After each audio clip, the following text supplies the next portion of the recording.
بچوں، ہم صفحہ نمبر 9 پر دی گئی نظم ہے سکوت شام، اس کے طرف جا رہے ہیں۔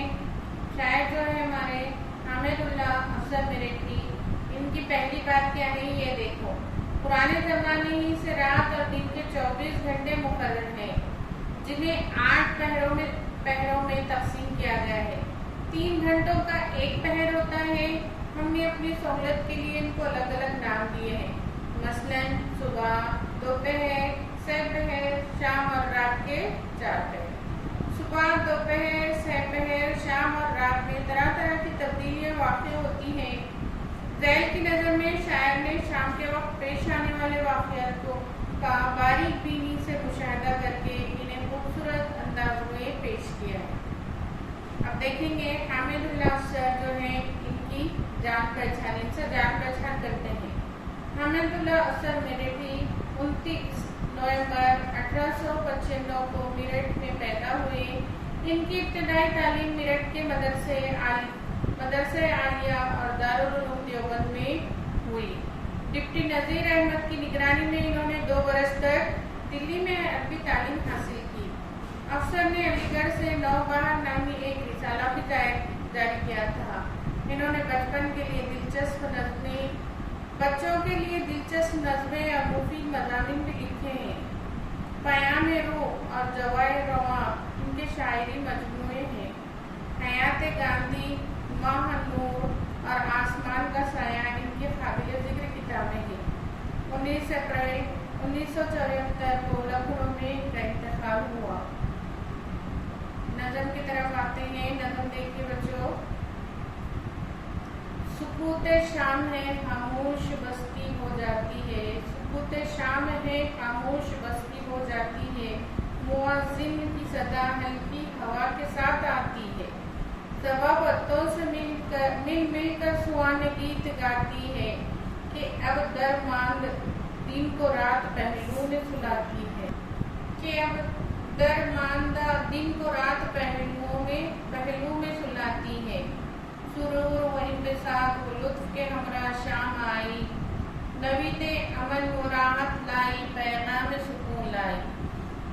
شفق پھولی فلک پر، سرخ بادل کچھ نظر آئے، کیسے لال دیواروں کے سر آئے، چمن کی سیر کر کے لوگ اپنے گھر آئے، چھتیں سونی پڑی ہیں کہ در بچے اتر آئے، چراغ اب رفتہ رفتہ ہو چلے روشن مکانوں میں، بسیرے کے لیے جاتی ہیں چڑیاں آشیانوں میں، بجا گھنٹا شیوالے میں پجاری نے بھجن گایا، عبادت اور موسیقی نے ہر سو کیف پھیلایا، عقیدت نے بتوں میں بھی خدا کا حسن دکھلایا، کچھ ایسا در تھا آواز میں دل سن کر بھر آیا، خاموشی میں یکایک گونج اٹھا دیوار و درد سبھی، سڑک پر چلنے والے جھوم کر گانے لگے خود بھی، سیاہ پوش ہوتے جاتے ہیں جہاں آہستہ آہستہ،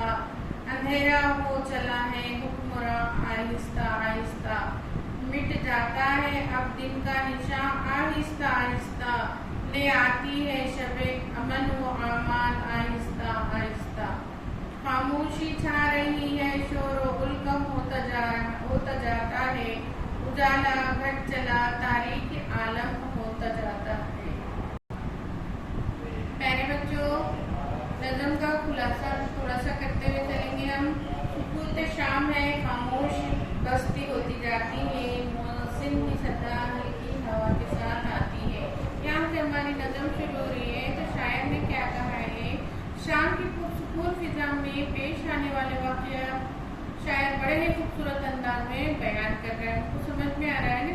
دن بھر کے ہنگامے ختم ہوتے ہیں، ہر طرف خاموشی چھانے لگتی ہے، شام کی ٹھنڈی ہوا سے پتے ہلنے لگتے ہیں، خاموش فضا میں ان کی آوازیں ایسی محسوس ہوتی ہیں گویا وہ تھکے ہوئے دن کو رات کے پہلو میں گیت گا گا کر سلا رہے ہیں۔ شام لطف، خوشی اور امن کا پیغام لے کر آتی ہے نا۔ شام ہوئی تو ہمیں بڑی خوشی ہوتی ہے، اب شام ہو گئی، ہم آرام سے گھر میں بیٹھیں گے، ہوم ورک کریں گے، بچے پڑھا رہے ہو پڑھیں گے، اسکرین پہ جو نظر آ رہا ہے دیکھیں گے اور اس کو سمجھنے کی کوشش کریں گے. شام کے وقت یہ تمام کام کرتے ہیں. شفق کی لالی آسمانوں پر پھیل جاتی ہے اور بادلوں کی مختلف شکلیں دیو کی طرح دکھائی دینے لگتی ہیں. ایسا محسوس ہوتا ہے گویا یہ بادل دیواروں پر اتر آئے ہوں. لوگ چمن کی سیر کر کے گھروں کو واپس آتے ہیں. پرندے آشیانوں کی طرف لوٹنے لگتے ہیں.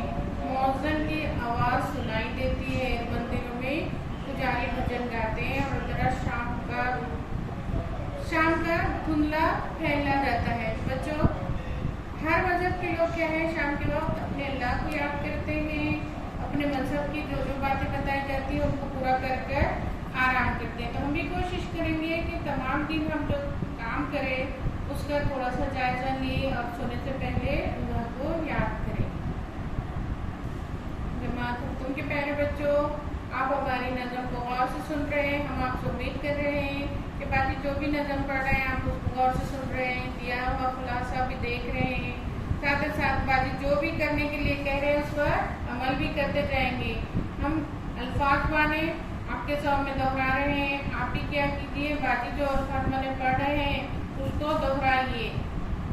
سکوت، سکوت کے معنی ہیں خاموشی. درماندہ، تھکا ہوا. سرور و انبساط، خوشی. نوید امن و راحت، خوشی اور امن کی خوشخبری. شفق، وہ سرخی جو سورج کے نکلنے اور ڈوبنے سے پہلے آسمان پر نمودار ہوتی ہے. شوالا، مندر. کیف، سرور و خوشی. سہ پوش ہونا، مراد شام ہو جانا. پیارے بچوں، اس طریقے سے ہم اپنے الفاظ بانوں کو بھی دیکھا ہے. آپ بھی چیک کیجیے، اسکرین پر دیکھیے اور کتاب میں دیکھ کر الفاظ بانا یاد کرنے کی کوشش کیجیے. اپنی فیک کاپیوں میں لکھنے کی کوشش کیجیے اور ہمارا